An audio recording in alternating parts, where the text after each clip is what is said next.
like seafood, fresh sushi, and grilled-to-order hibachi. Chef Lin, the perfect place to visit with family and friends for a delicious lunch, brunch, or dinner. The past few months have not been easy for anyone, but Chef Lin is so thankful for your support over the past 20 years, even during hard times. Visit us here in East Ridge to continue celebrating all your favorite Chinese dishes. Go see the chef, Chef Lin. Ice on the landing at the Choo Choo Gardens. Skate now through January 30th. We have had a lot of conversations the last few days about the arts in Chattanooga, and you cannot say often enough how important our outdoor attractions are, as well as the arts community here. And several years ago, I've forgotten how many now, but Andy Johns will set me straight. The Lookout Wild Film Festival came to Chattanooga. It was a hit, has been a hit ever since, and it blends the best of both of those parts of our beautiful spot on this planet. So good to see you this morning, Andy. Good to see you. Thanks. That's very kind. How many years has it been? Believe it or not. Say it again, Andy. It'll be our 10th year, believe it or not. So this will be year number 10 for us. Okay, I remember because 3+U has been on the air 11 years. We're going into our 12th year. So we kind of were born about the same time, and it was kind of a new concept at the beginning, and a lot of people kind of scratched their heads thinking, what? 3 days of film all about the outdoors? How are they going to pull that off? But boy, you did. Yeah, we had a lot of folks wondering, because you see the clips on YouTube where it's techno music in the background with somebody going down on a mountain bike down a mountain. They're like, how are we going to do this for 3 days? But I think people have really been pleasantly surprised about the stories and the characters, the beautiful places around the world that we've been able to showcase. This year we've got 50 films from around the world. I think they were submitted from about 30 countries this year. And we went through and picked the 50 very best to share with folks right here in Chattanooga. And from what I remember, they vary in length, right? Some are kind of full-length features and some are pretty short films. Our shortest film we've got this year is about 1.5 minutes, and our longest is about 90 minutes. So we're really all over the place. And that's kind of the fun of it is a lot of these films, you're not going to be able to see them on TV or on in regular movie theater because they just don't quite fit the mold.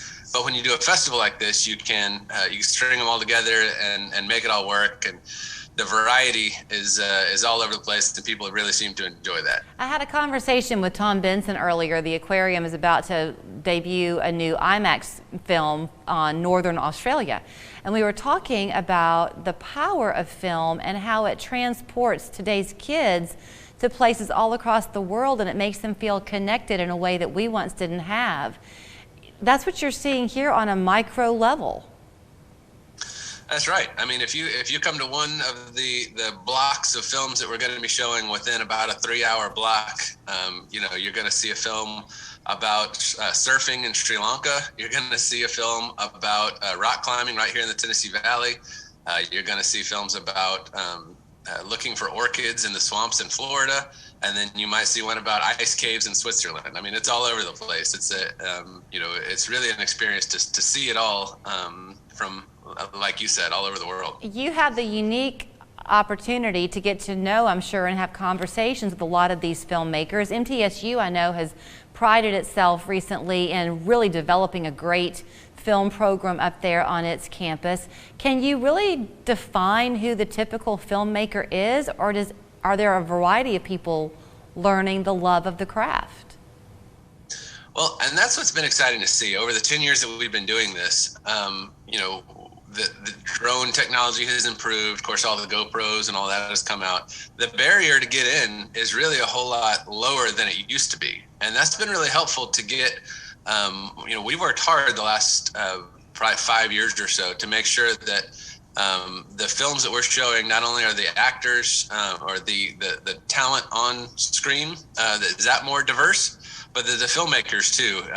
We have on our selection committee, we have what we call the Bro Patrol to make sure that all the films are not just 20-something white men doing the everything on screen. So we worked really hard to make sure that we do have minorities in the outdoor, that we do have a lot of women, and it's been fun to see that shift over the 10 years. That when we started, it really was mainly just the 20-something guys on screen all the time, but now there's a whole lot more women, a whole lot more diverse audience on screen, both in the films and making the films, which has really been good to see. And you talked about the storytelling side of it. Is part of the power of this over the last 10 years, kind of an awareness that we've come to societally, maybe, that everybody has a story?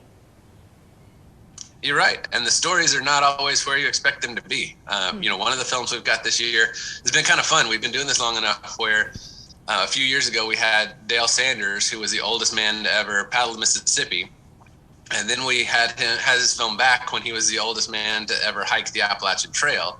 And now there's another I think he's 84, 83 years old from Alabama, who has now broken Dale's record. And now we've got that film, and Dale's coming back. So we're going to have a couple of 80-plus-year-old guys who have hiked the Appalachian Trail in their 80s to share their story. That's not the kind of thing you would expect. Right. The same thing with the surfer in Sri Lanka. That's the place where women aren't really supposed to be surfers according to the culture. So she's got a story to tell about how she's kind of breaking barriers. Okay, We've got another one about. I got to wrap it up, but to get tickets, Sure. How do they get them? So you can go lookoutfilmfestival.org, and that's where all the information is. Sorry, I get excited about all the films. We could talk for a while about that. That's okay. I wish that we had more time to do it. You should be getting excited about it. The dates are February 4th to the 6th at the Tivoli Theater, which was intended to be a movie house anyway. When it opened, it's the perfect place to go and see it. Get your tickets at lookoutfilmfestival.org. 50-plus films you can enjoy this year, right? Absolutely. It'll be great. Hope to see everybody there. Thank you, Andy. Congratulations on 10 years. Thanks. Start your day with Channel